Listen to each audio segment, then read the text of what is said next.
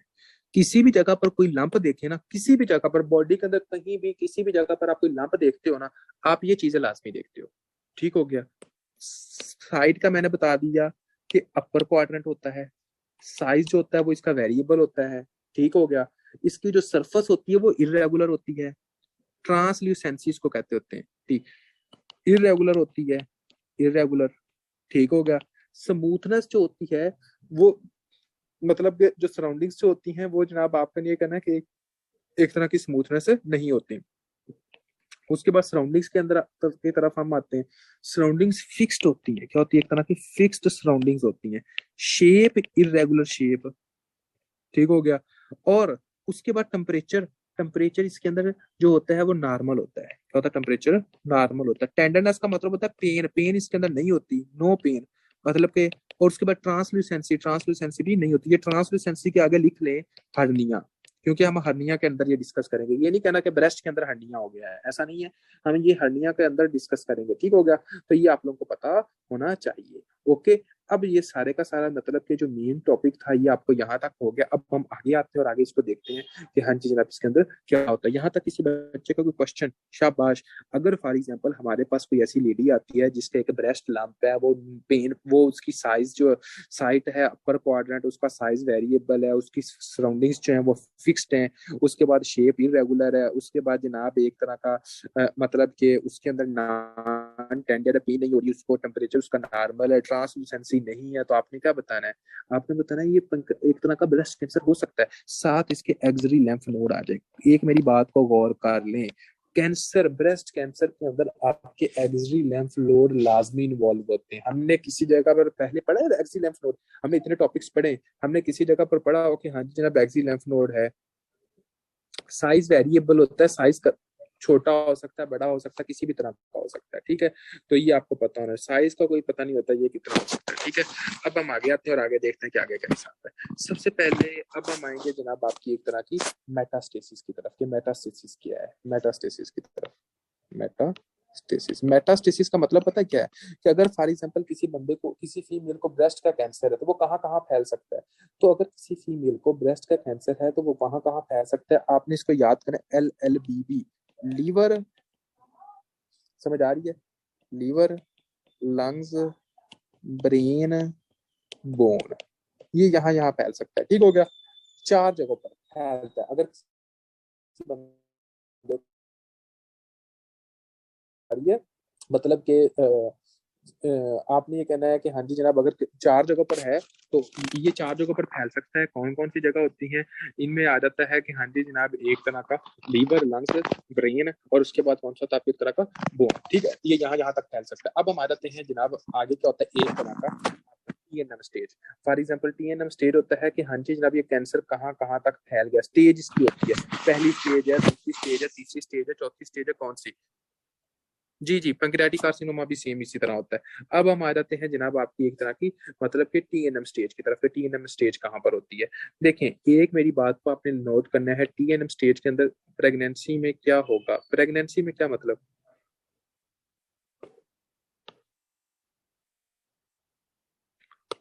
Pregnancy वाली बात का मुझे पता नहीं चला। TNM स्टेज क्या होता है? TNM स्टेजिंग, ठीक हो गया।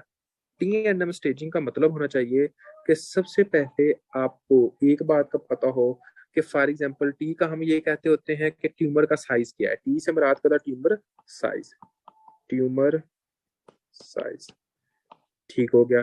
ट्यूमर साइज के अंदर आप देख सकते हो कि अगर तो T1S हो, आप रिपोर्ट देखते हो, रिपोर्ट के अंदर लिखा हुआ है, डॉक्टर ने देखा T1S, ये लिखा है, फिर लिखा T1, फिर लिखा T2, फिर लिखा T3, फिर लिखा T4, ये चीजें लिख देता है।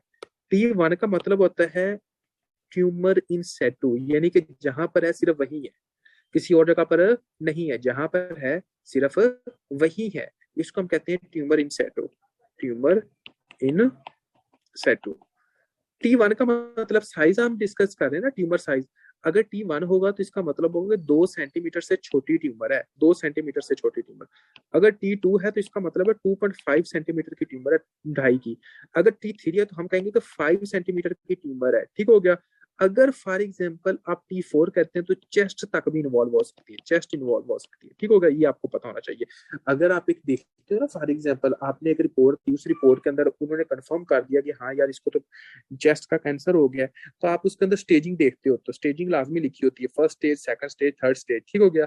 तो आपने ये कहना है कि अगर तो फॉर एग्जांपल T1 है तो ट्यूमर इन सेटू है, T1 है तो तकरीबन 2 सेंटीमीटर साइज है, T2 है तो तकरीबन जो है वो 2.5 है, अगर T3 है तो 5 से ज्यादा हो गया, अगर फॉर एग्जांपल T4 है तो चेस्ट इन्वॉल्वमेंट इसकी हो सकती है। अब हम आते हैं फॉर एग्जांपल एन का मतलब क्या होता है? एन का मतलब होता है रीजनल लैंफ नोड, एन का मतलब क्या होता है? एक तरह का लैंफ नोड, ठीक हो गया। अब मुझे आप लोगों ने बताना, अगर तो एन 0 है इसका मतलब है कोई लैंफ नोड इन्वॉल्व नहीं है, लैंफ नोड इन्वॉल्व नहीं है। अगर N1 है, समझ आ रही है, आपने कहना इप्सिलेटरली लैंफ नोड इन्वॉल्व है, यानी कि जो आपकी साइज का साइड का है ना कैंसर, उसी का है। फॉर एग्जांपल क्या कि एक तरह का इप्सिलेटरली मोबाइल लैंफ नोड, हम यहाँ पर जो वर्ड यूज करते होते हैं वो हम मोबाइल लैंफ नोड इस्तेमाल करते होते हैं, ठीक हो गया। आपने कहना इप्सिलेटरली, अगर लेफ्ट फ्लैंक्स का, लेफ्ट ब्रेस्ट का कैंसर है तो आपके लेफ्ट जो होगा साइज एक्सी लैंफ नोड होंगे वही इन्वॉल्व होंगे। अगर राइट ब्रेस्ट का कैंसर है तो राइट जो एक्सी लैंफ नोड होगा वही इन्वॉल्व होंगे। इप्सिलेटरली लैंफ नोड मोबाइल यहाँ पर लिख लें। अगर फॉर एग्जांपल N2 है, N2 के साथ आप लोगों ने लिखना है कि इसका मतलब होता है इप्सिलेटरली लैंफ नोड, यहाँ पर आपने लिखना है कि हाँ जी फिक्स्ड, कहते एक तरह का फिक्स्ड, मोबाइल फिक्स्ड। अगर N3 है तो आप लोगों ने कहना है कि एक्सिलरी तो है ही है, साथ सुप्रा क्लेविकुलर लैंफ नोड भी है, एक्सिलरी प्लस आपका क्या होता है? एक तरह का सुप्रा क्लेविकुलर, यानी कि ये दोनों तरह के लैंफ नोड आपके इन्वॉल्व हो जाते हैं, तो ये आपको पता होना चाहिए, ठीक हो गया। अब हम आ जाते हैं जनाब, ये हो गया। उसके बाद हम आते हैं आपका एम होता है मेटास्टेसिस। अगर तो M0 है तो इसका मतलब है नो मेटास्टेसिस, अगर तो M0 है इसका मतलब है नो मेटास्टेसिस। ये रट्टा है, ये आपने याद करना है, अब इसके अंदर मैं कंसेप्ट पढ़ाने से रहा। अगर M1 है तो आपने कहना है डिस्टेंट मेटास्टेसिस। डिस्टेंट मेटास्टेसिस का मतलब है कि ब्रेस्ट से कैंसर ब्रेन के अंदर जा सकता है, उसके बाद जनाब आपके लीवर के अंदर जा सकता है, उसके बाद लंग्स के अंदर जा सकता है, बोन्स के अंदर जा सकता है, ठीक होगा। उसके बाद हम, लेकिन अगर फॉर एग्जाम्पल हमें ये पता चल गया कि यार ये कैंसर इधर जा सकता है, तो उसके लिए हम क्या करेंगे? हमें देखने के लिए ये कहाँ कहाँ कैंसर चला गया, उसको देखने के लिए ये कैंसर कहाँ कहाँ जा चुका, हम CT और MRI करेंगे। क्यों? सीटा और MRI के अंदर हमें पता चल जाएगा कि हाँ जी जनाब ये कैंसर कहाँ कहाँ जा चुका है, ठीक हो गया। तो ये बात आप लोगों को पता होनी चाहिए, ये स्टेजिंग का, ये TNM स्टेज का पता होना चाहिए कि हाँ जी जनाब इसके अंदर क्या होता है। क्लियर है? कोई बच्चा जिसके अंदर माइंड में कोई क्वेश्चन है तो आप लोग पूछ सकते हो। अब हम आते हैं इन्वेस्टिगेशन की तरफ कि हाँ जी जनाब आपका इन्वेस्टिगेशन हम कैसे करते हैं, ठीक हो गया जी। इन्वेस्टिगेशन के अंदर चीजें देख लेते हैं, फिर हम जल्दी जल्दी में इसको खत्म करते हैं। इन्वेस्टिगेशन के अंदर आपको पता होना चाहिए कि हम अल्ट्रासाउंड करते हैं, हम मेमोग्राफी करते होते हैं, ठीक हो गया। हम जो करते हैं हम FNAC करते हैं, फाइन नीडल एस्पिरेशन साइटोलॉजी। हमें पता चलेगा कि यार लंप है, उसके लिए हम क्या करेंगे? हम बायोप्सी करेंगे भाईजान, ये तो आप स्टार्टिंग में मैंने बताया था। और अगर फॉर एग्जांपल ट्यूमर के एक्सटेंट के लिए देखें कि ट्यूमर कहाँ तक फैल गया, हम CT और MRI करते हैं। कोई बच्चा जिनको इन टेस्ट के ऊपर एतराज और वो कहता हो कि मैं अपने नाम से कुछ लिखवाना चाहता हूँ तो वो बता दे, ठीक हो गया। इसके बाद हम आते हैं जनाब ट्रीटमेंट की तरफ। ट्रीटमेंट क्या होता है?